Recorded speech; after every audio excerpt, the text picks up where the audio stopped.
Hi, everybody. Welcome back. You're now in Module 3 in your digital learning course.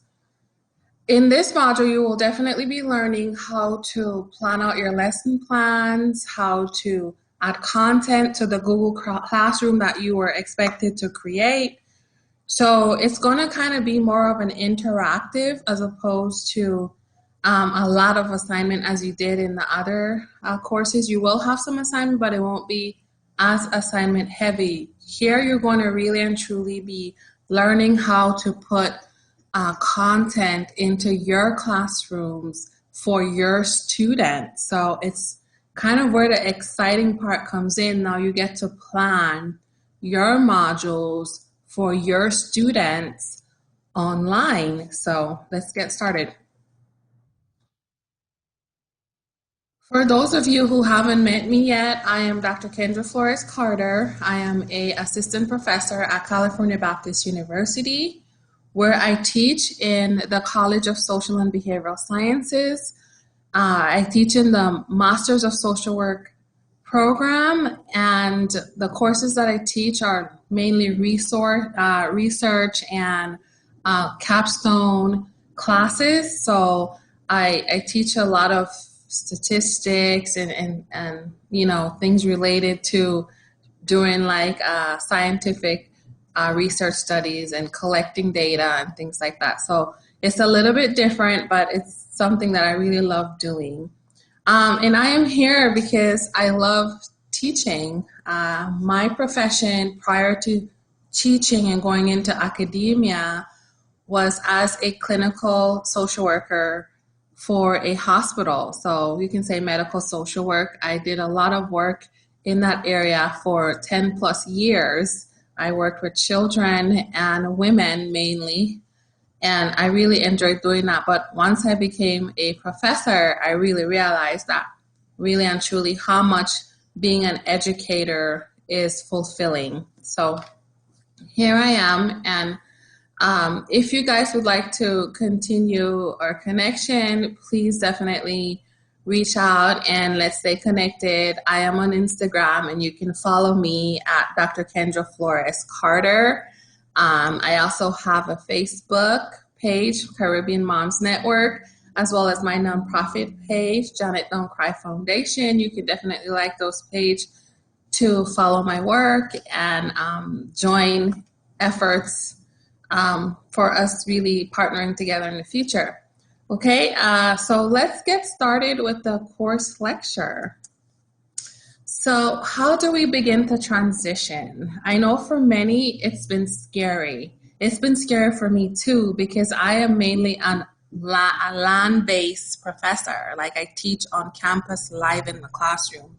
And so when COVID-19 happened, I also had to learn how to transition to a virtual distance learning module. And it was scary at first because I'm like, how am I going to do this? How am I going to keep my students engaged?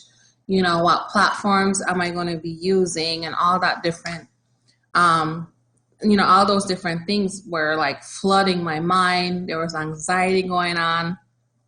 But I understood that with patience and really taking the time to build my confidence. You guys learned this self-efficacy, having that confidence in yourself, knowing that you can be independent and really and truly transitioning to this is definitely key. Believing in yourself, time and effort, and really it takes consistency in practicing all of the things that you're learning. You won't be able to do it overnight. So you gotta practice and stay the course. And that's what I've been doing. And so it's been helping me to successfully really and truly transition. And now I feel confident that I could definitely teach an online class. I don't think it will be scary because now I've kind of been learning like all of the different things that I can do online, which is a lot of fun things. Positive affirmation, like really telling yourself that, hey, I can do this. Like, you know, I am great at this. I will get better at this.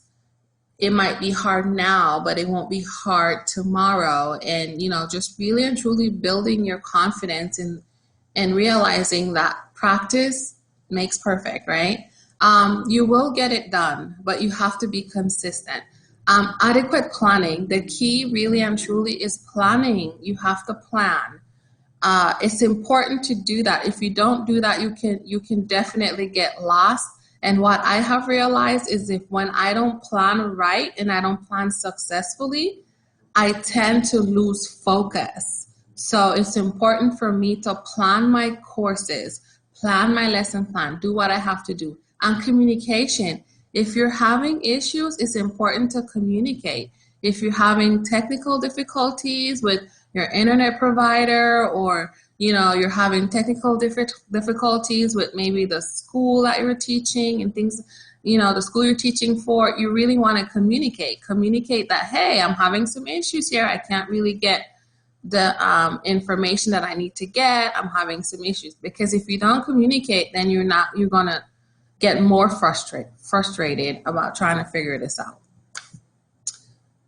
Teaching will no longer be the same. As you can see, I made this little meme. It's mixed feelings, and you see like you can't clearly see the emojis, but I tried. And you have mixed feelings. You don't know what it's going to be like. The classroom is different now. I have children that are in elementary school. So I have a kid that's in what you would refer to as standard 5 and one in standard 6. And so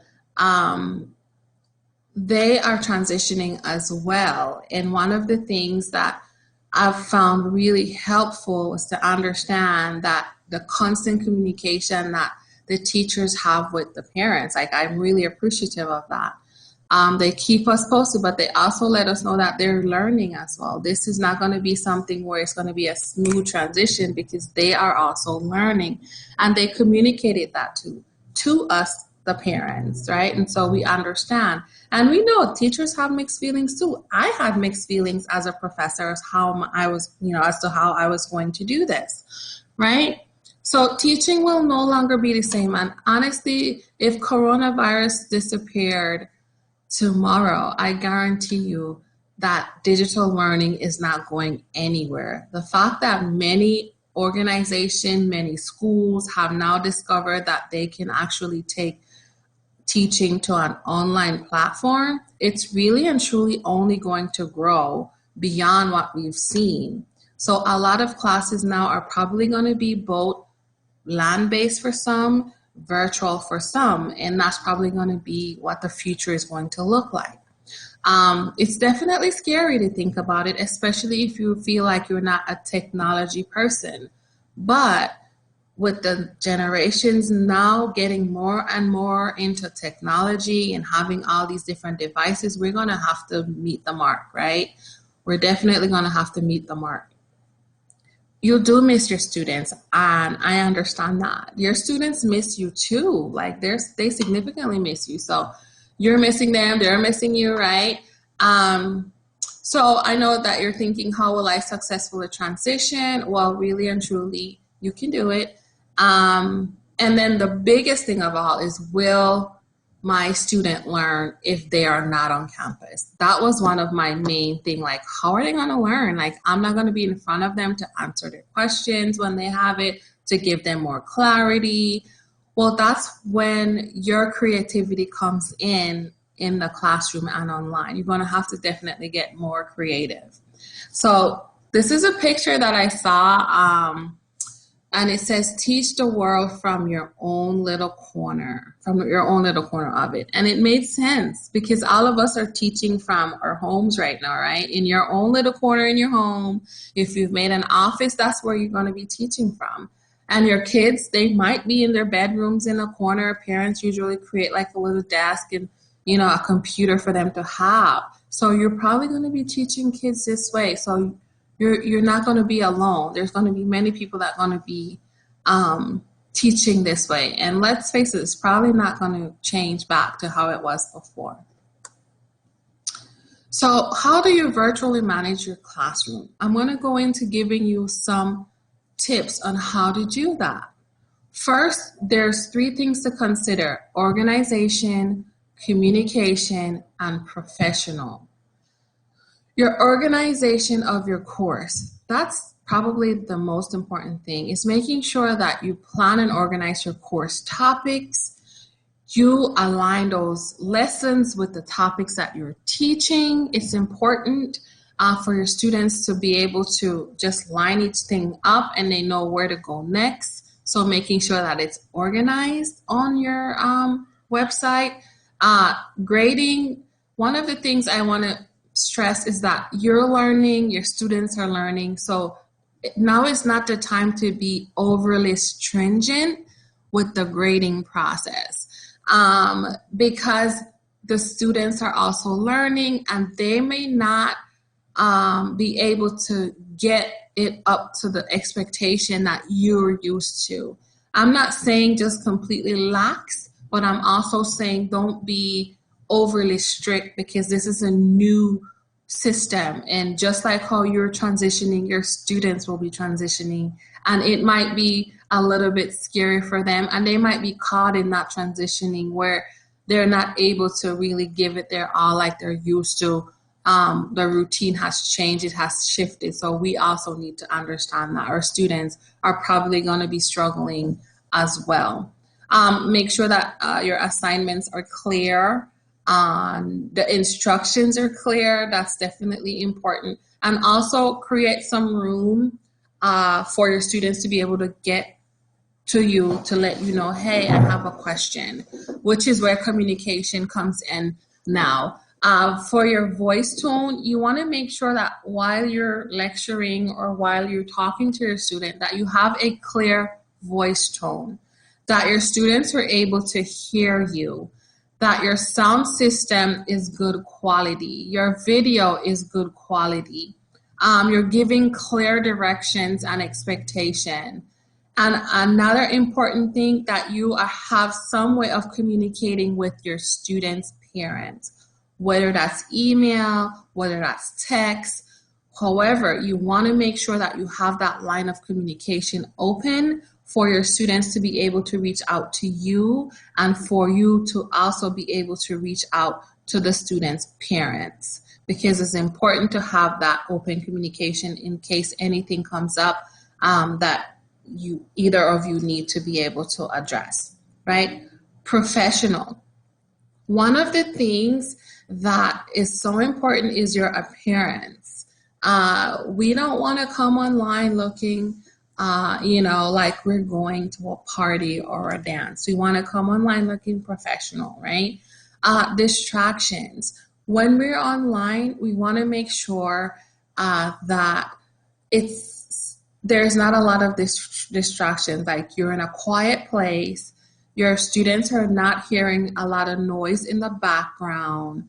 I have children, and forgive me if any of them pop in right now while I'm doing this, because it has happened in the middle of me recording my lecture or in the middle of a live where my kids come in and they're like, Mom, it happens. But try your best to make sure that it's at a minimal and that you really and truly is not getting a lot of distraction while you're trying to teach your course or while you're online with your students. So keep the noise level down as much as you can.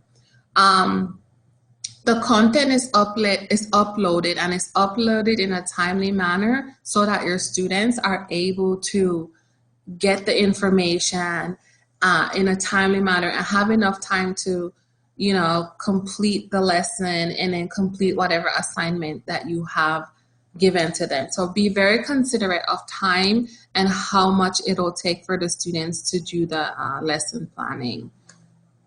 Professionalism, I want to stress that a little bit more because I think it's really important as we transition.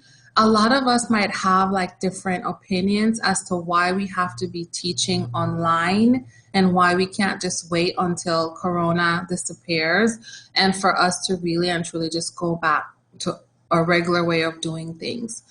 Well, that's not going to happen anytime soon. And part of being professional is really adjusting to how it is. And for most, in educational institution, they're really now going to be transitioning into digital learning and virtual distance learning. So we might have our own personal values where we don't feel like it's as important to teach online as it is to be online based, but that's something that is more of a personal rather than professional. And so it's definitely important to know what your personal values are as far as digital learning and distance learning. It's also important to understand that you need to identify those values and be able to separate it from your professional values and from the values that your employer is expecting you to have as far as being a teacher. You want to always think about some of the things that you value. And one way to think about this is an either or question, like, either I teach online or I don't teach at all, or either I teach online or I lose my job, or either I teach online or I retire or just, decide not to work anymore. So there's always an either either, and whichever is the best scenario for you is the one that you really, as far as personal value, you want to stick with, right? But, it's definitely important to always hold professionalism, especially as it pertains to your work first. It's definitely something that sometimes we forget, right? We don't want to think about it, and we impose all of the personal things that we have, all the value we have on our professional values, which is completely two different things, and you don't want to complicate it even more, right? So identifying your own values and the impact on the decisions that you make as far as your work is concerned is definitely important. And now moving into professional values, these are values that the vast majority agree with as far as our colleagues is concerned, and they use in their actions and behaviors on the job. Now, not every worker interprets and put the values into action the same way. So we're all different. So we model professionalism differently. Professionalism looks differently to everyone. One of the things I want to talk about is now that you're moving on into a virtual platform, it'll open up for so many other people to see what you're doing. Before, parents wouldn't be able to maybe see you every day in the classroom, right? Because you just be there with their student in the classroom online. Now, when you're, teaching through a social media or through a digital platform, parents are now going to be able to see you live what you're doing, or they'll be able to see like a lecture or a recording and be able to review that with their students or with their children. So it's important for you to really make sure to understand that we may not personally always agree with our students, their parents, our bosses, or family, but it's important for us to understand that even if you are not working, you are responsible. You're a responsible individual. Even if you're not working in an on-campus setting, you're still responsible to be able to make sure that you're upholding all of those values still, right? So you might not be on campus in the classroom at your school, but you still need to hold that professionalism up even more than ever because you have a lot more eyes on you now.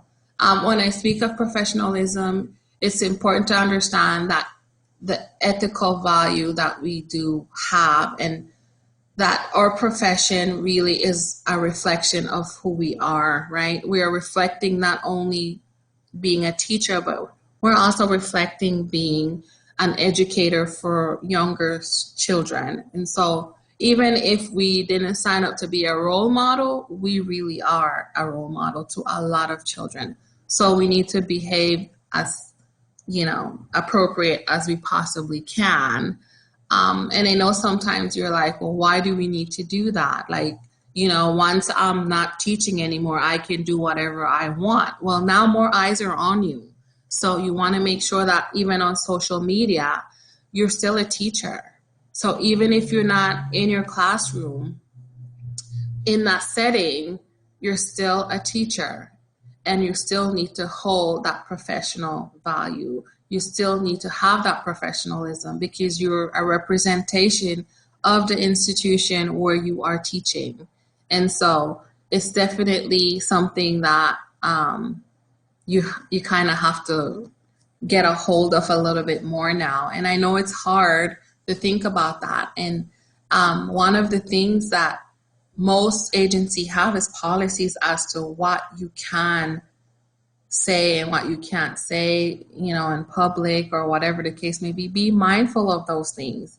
If you don't like what your boss did, you don't need to go blast it on social media because it can be detrimental to you, your career, and that's not professional. It's really not the professional thing to do. It's important to address whatever issues you have internally with the people that you work with your administration, as opposed to going on social media and talking about somebody, or even if a student might, you don't like the student parents, like you don't go on social media and blast the student parents. Like that's not okay. It's not professional. So really try your best to always hold up your professional values when you are in public setting, when you are in the classroom live. You really want to make sure that you are practicing that at all times. Safety and security. This is another important piece. For most schools, they might have a safety and security policy already. If they don't have one, it is important to create one, especially for digital learning. What is going to be the school take on how teachers need to address safety and security, and how they need to module safety and security while teaching in their classes.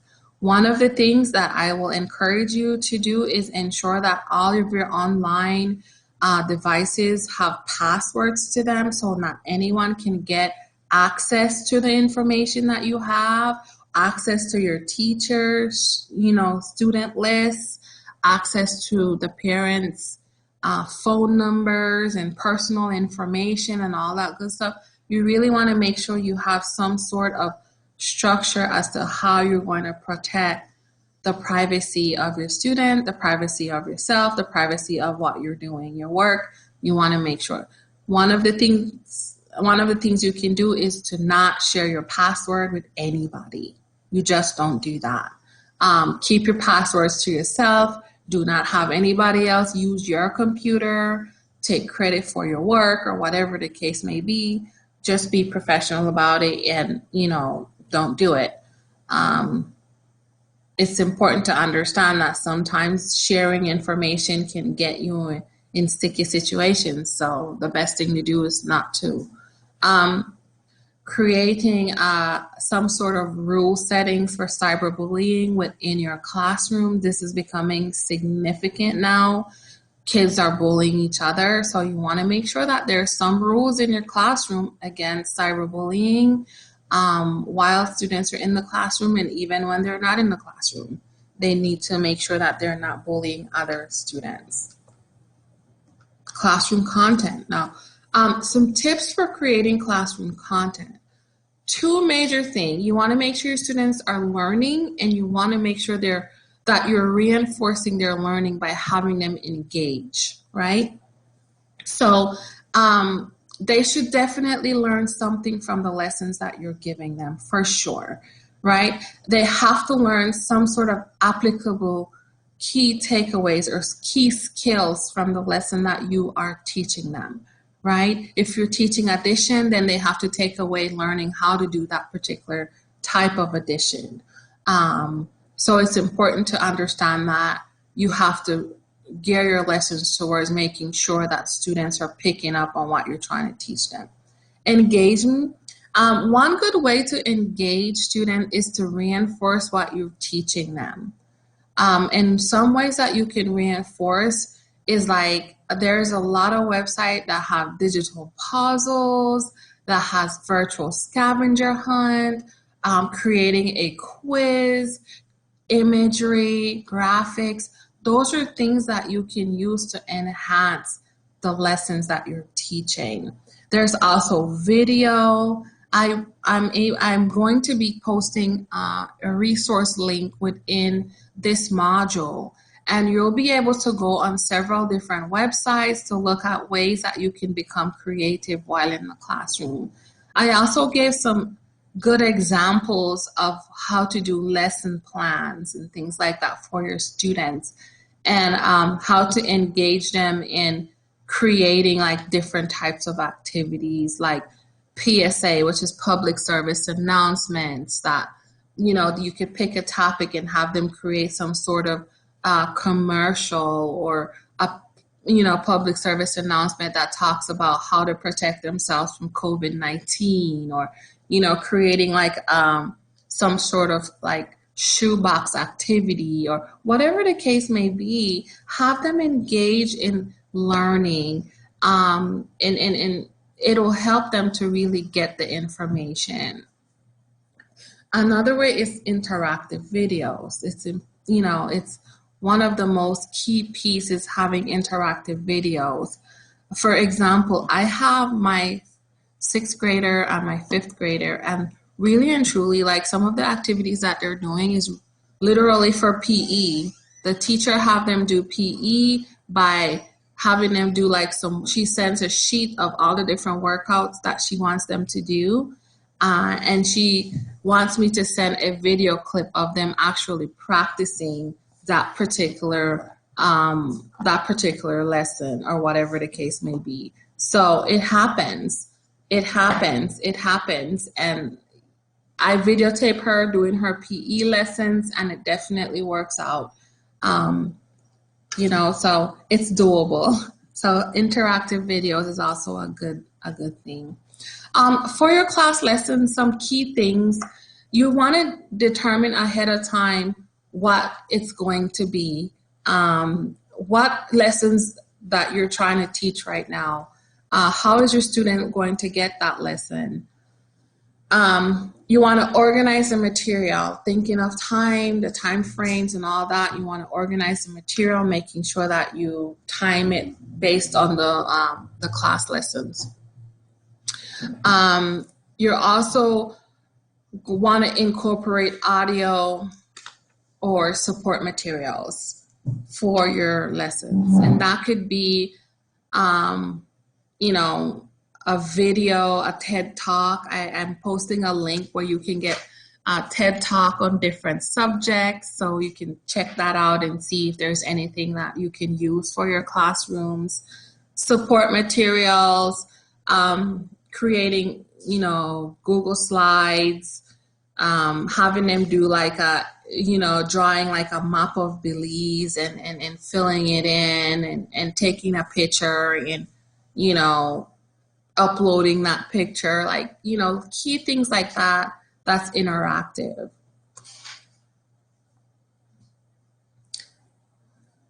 Summarize the lesson, right? Summarize the lesson. Ask questions. You always want to ask questions, right? Frame a question in the beginning of the lesson, and then towards the end of the lesson, you bring the question back up and see how they answer it. Like, did they get it, right? I think that's a good way that we can teach. Frame a question in the beginning, go through your lecture, and then in the end, you ask that question again and see if they know how to answer it. And if they were listening, they should be able to give you some sort of feedback, right? And that's a way of keeping them engaged. One of the things I really want to say is understanding that online, we already know that kids' attention span is like 20 minutes, right? 20 minutes, and they're like doing other things. So you definitely want to make sure that you are breaking up the time for them to go and take a break, for them to do something else and come back, and then you can continue, because you don't want to just be having them straight online for an hour, and then when you look, they don't, you know, they're not paying attention. So you want to be mindful of that as well, because their attention span is like minimal. right? Relate the materials to past or future session. You can always, you learned in lesson one, about addition. Now in the future sessions, we're going to be learning about multiplication. So you kind of want to also always tie in what you did before and also kind of give them a glimpse into what they're going to be looking forward to in the future. And it kind of gives them like a little bit of a heads up. I always try to do like a road ahead for my teachers. Like, this is what you'll be doing. Or, a road ahead for my students. I mean, like, I always try to do a road ahead PowerPoint slide that says, this is the road ahead. You have to read these chapters. You have to, do this project, it's going to be coming up and things like that. So, and it's helpful. The students, they really enjoy getting that heads up. Classroom engagement. Really and truly, it's really important to keep them engaged, but it's often very difficult. I think that's one of the hardest things to do as a teacher, is to keep your students engaged throughout your lessons and throughout the class day. One of the ways to do this is try to engage all of your senses, all of the senses, get it involved, and try to keep, use more than one in a lesson. Try to engage and awake more than one of the senses, right? So that they are not only using their eyesight, but they might be using, smelling, or they might be using tasting, whatever the case may be, to get your lesson across is important. One of the things that I tend to do sometimes is have students observe. Observation, go outside and I want you to observe a bee pollinating the flowers. What was that experience like, right? And you're teaching them science, but you're also teaching them to be very observational, using their sights to really and truly see exactly what's going on. And it's amazing what you get back when you engage students that way. Students should also be easily able, like, they should easily navigate your Blackboard, your Google Classroom. They should be able to get in there and know what button to press, how to upload their assignments. It shouldn't be hard for them. So make sure that you're mindful of how you're designing. You don't want to get in there and have the lessons all over the place, because then you're going to confuse the student more than you're going to get them to probably engage in what you're trying to get them to do. One important thing is have the topic, then you have the lesson, then you have the assignment. And that's when we move into the next, which is understandably. You want to make sure that your lesson plan is understandable. It's understandable. It's readable, and they can understand what you're trying to say. The learning environment should also be able to operate in predictable ways. So every single time they log into your course, they're able to see the topic, they're able to see the lessons that you have right under that topic, and then they're able to see the assignment right under that. So you have everything grouped. If you're a teacher that teach history, PE, science, you're going to make sure that you have a topic or a section that's only for your history, a section that's only for your PE, and a section that's only for your science. You're not going to have science work in the history work in the science. You're going to definitely try to make sure that it's as organized as possible, so your students are able to get in there and know exactly how to follow the directions and how to get their assignments and do what they need to do.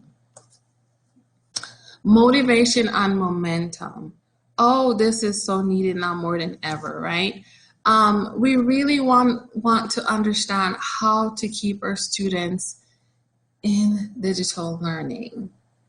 How, right? How to keep them really engaged in digital learning. We want to keep them in the course. We want to make sure that they are loving the subjects that they're learning. They're loving the lessons that we're giving them.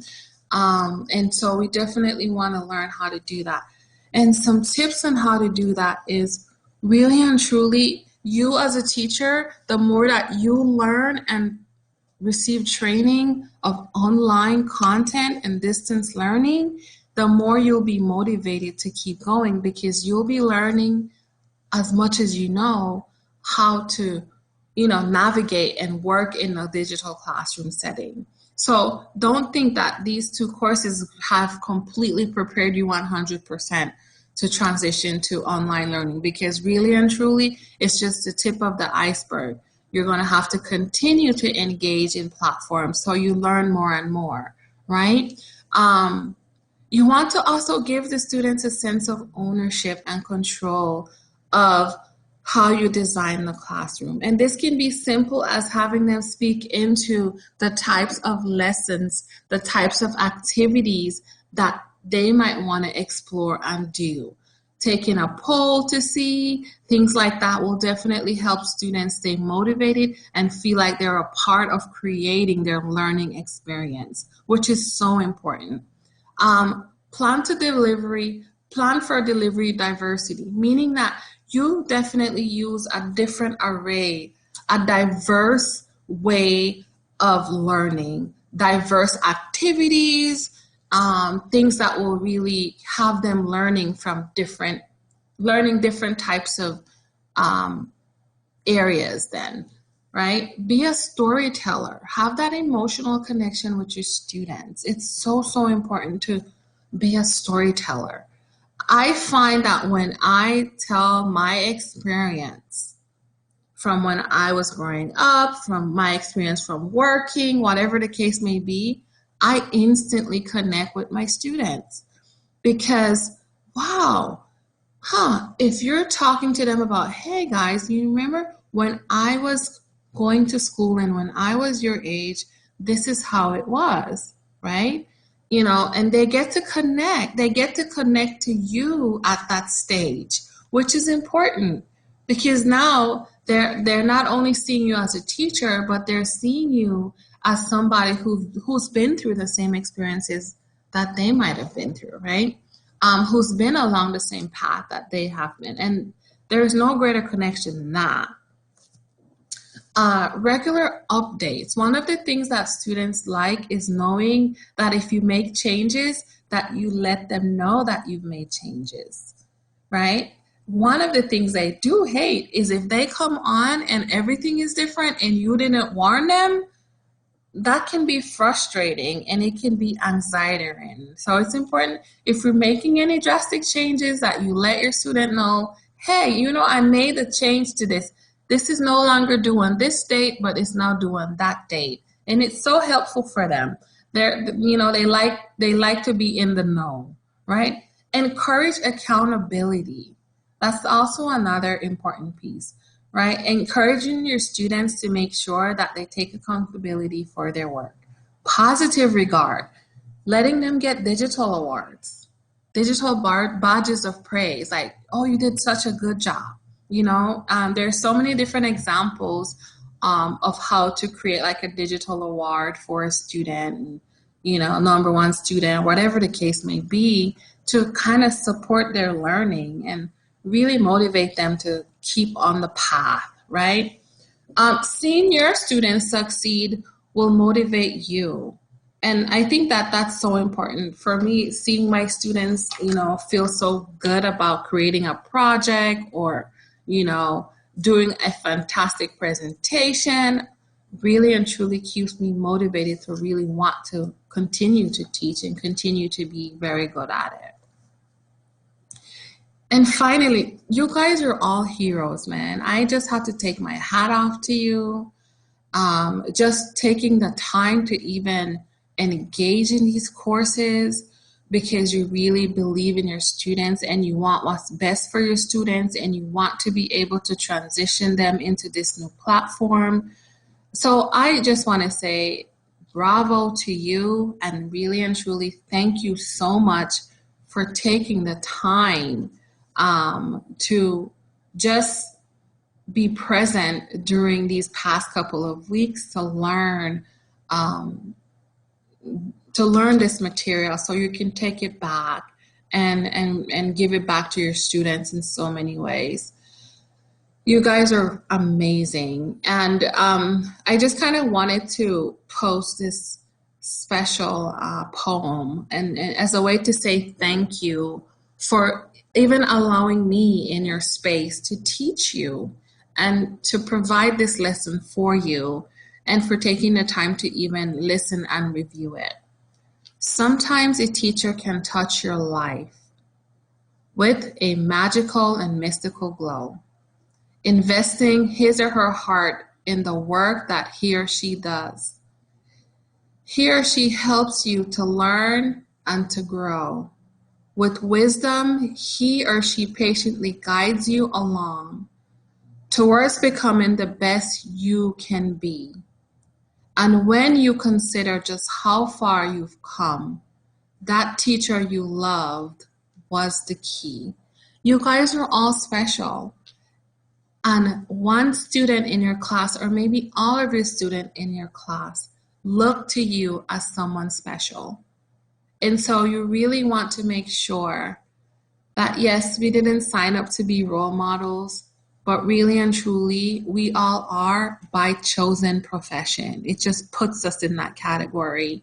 And so it's definitely important to understand the importance of being a mentor, being patient, being caring, being dedicated, being helpful, being positive, and being inspiring. You guys are all those things, and we are grateful for you. I would like to take this moment to just give a special thank you to all of the teachers that have made a significant difference in my life. I grew up in Belize up until the age of 14 years old, so I'm definitely grounded in being a Belizean girl. And I went to St. Edmund in Tikeo Village.